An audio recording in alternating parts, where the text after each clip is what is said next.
What the heck is this? Wow.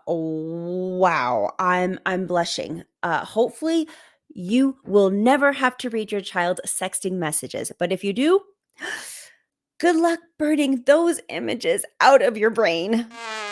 Now, sexting is sending sexually explicit words, photos, and video messages on an electronic device. And this is a popular way for adolescents to explore sexuality, flirtation, and romantic socialization. And yes, your child too. A study published by JAMA Pediatrics showed that at least 1 in 4 teens are receiving sexually explicit texts and emails. And at least 1 in 7 are sending the sexting messages. And more than 1 in 10 teens are forwarding these sexting messages without consent. Hello, my name is Christina Campos, and I'm founder of The Impactful Parent. And every week, I give you parenting videos that can help you in your parenting journey. And if you have a particular topic or parenting question about your school age child that you would like for me to address, please submit it at theimpactfulparent@gmail.com or by messaging me on social media. And all submissions are kept anonymous. But today's episode is about adolescent sexting. I'm going to tell you 5 common misconceptions that teens have about sexting, and that's why they do it.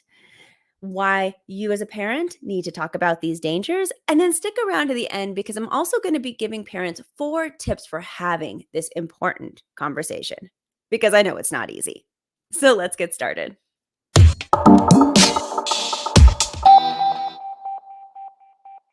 This needs to be a separate conversation from the sex talk with your teen, just separate. In fact, I would have this conversation the minute you know that your child understands what sex is and has an electronic device that is able to them as a way of communicating to others.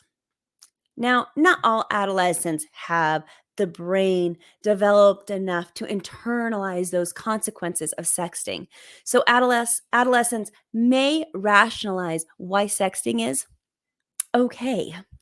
And I feel it's important for parents to understand that frame of mind that their child might be in when they're going to go have this no sexting conversation.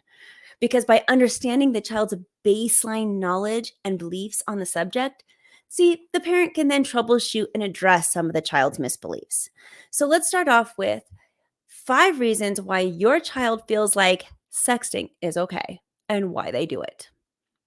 The first one is many teens think that everyone is doing it. Now, of course, this isn't true, but they may not be wrong that many teens are experimenting with this.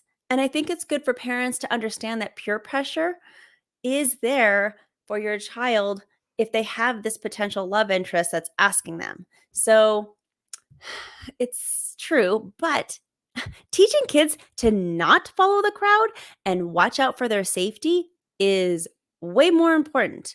So, parents hearing this episode today, you can relay those dangers that I'm going to be talking about with sexting over to your teens as one of the important steps toward teaching your child about the personal safety that they need to have, those boundaries that they need to create with their partner, even if there is peer pressure.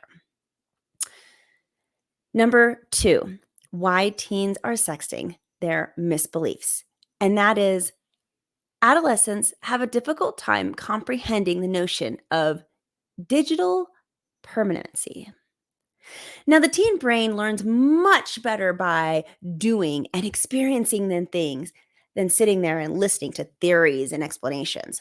So, if your teen deletes a message, or maybe it vanishes automatically through an app, then the teen looks for it and they can't find it. Well, that teenager actually thinks it's gone.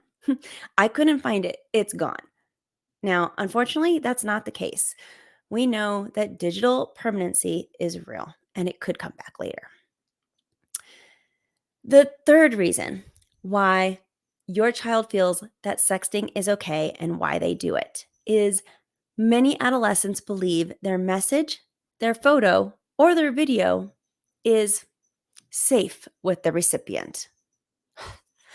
Now, the child simply trusts the person receiving their message and thinks they would never be so cruel as to share their photo or their video.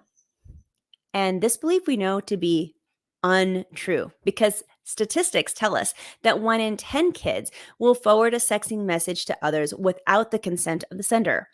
So, your child's trust for the recipient of the messages also leads to this belief that no one will ever know that I sent it. And that might not be true either. The fourth misbelief your child has and why they're sexting might be that many adolescents believe that sexting is safer than having real sex. Okay.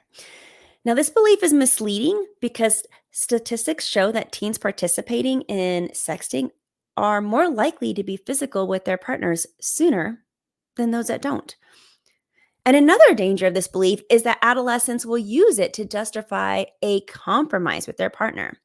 So you got one teen who wants to be physical and the other one that doesn't. So the compromise is sexting.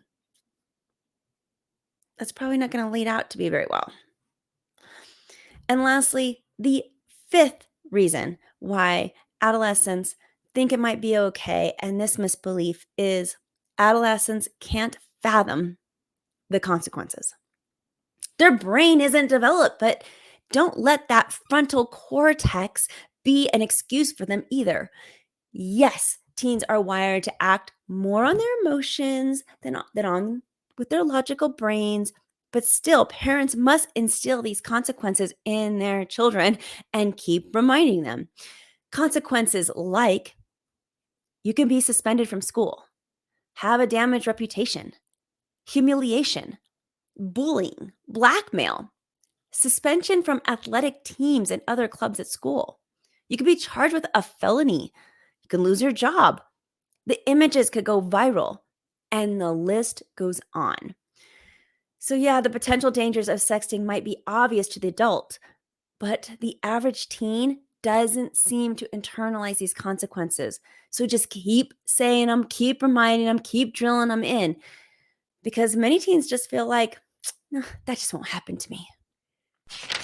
So now that we've established the frame of mind your child might be in when you have this sexting conversation and some of the consequences of sexting, let's talk about one of the most important consequences of sexting that your teenager and you absolutely need to know, and that is the law. Under federal law, it is illegal for a child to send or receive images of sexting. Some states also have laws classifying sexting with a minor as child pornography, regardless if the messages were sent and received with consent. See, your child can be charged with creating, possessing, or even distributing child porn. And that's just another reason why talking to children about the risks versus the gains of sexting is so important. But let's get to the 4 tips for talking to adolescents about sexting, because I know this conversation is not easy. So here's 4 things that you need to know when you're having this conversation. And my first suggestion is start the conversation with questions. See, the mistake that most parents make is lecturing. Yeah, they lecture. They walk into a child's room and they start to talk about the dangers, but their words become lectures because they're the ones doing all the talking. You don't want to do that. Adolescents are more likely to hear you when you listen to them first. And that means starting off the conversation with some questions like, what do you know about sexting? Have you ever had a sexting message sent to you? How did that make you feel? Are your friends doing this? Is it popular in your school? Why do you think kids are doing this? How do you feel about sexting? Is it innocent or is it dangerous? Now, the answer to questions like these are important for a parent to know. Not only are they going to break the ice, but it will actually guide you in the rest of the conversation. So you know what kind of myths you need to debunk and the important information you need to instill so you can fill in those gaps. Number two, my second suggestion for having this conversation is to drive into your child's brain, like really drive in three important points. One, never take a picture or video of yourself without any clothes on or send it. Two, never keep a sexual picture or video of someone else. Some states even consider possessing such a photo as child pornography, even if the photo was given to your child with consent. You don't want them to have it, they could possibly get charged. And three, never share sexual images of another person. Period. Never. The third suggestion I have to help you with this conversation is to tell your child they should come to you for help if they ever feel pressured to do sexting or feel uncomfortable about a text message they received or just need your help. Tell your child that they won't be in trouble and then work with them to solve the issue. They're going to be vulnerable in that time, so be understanding and then help them.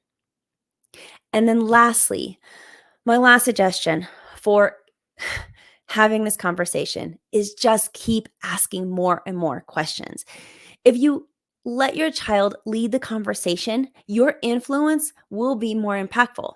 It may seem counterintuitive, but allowing your child to do most of the talking will also allow them to internalize the conversation more than if you were just talking at them.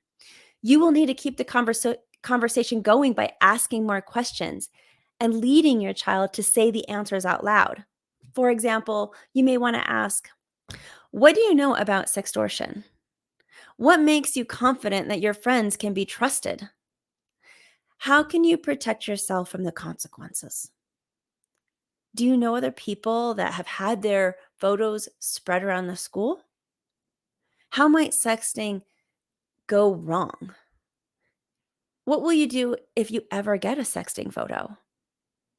And what do you think will happen if you don't sext a message back? You might know the answers to these questions, but giving your child the opportunity to speak the answers aloud instead of you, well, that just increases your chances of a successful conversation. If this information was valuable for you today, become a more impactful parent by downloading the Impactful Parent app. The Impactful Parent app is free to download and full of episodes just like this one that's going to help you in your parenting journey. Because investing in your family looks like learning the warning signs of certain behaviors so you can stop things before they start. It's discovering new parenting techniques to help make you more effective and joining a community of like minded parents that also want to be the best parent they can for their child. All of this, plus so much more, can be found inside the Impactful Parent app. So download it today. You got nothing to lose. It's a free download. So go to theimpactfulparent.com and discover how you can step up your parenting game and be a more impactful parent. But until next time, you got this, parents. I'm just here to help.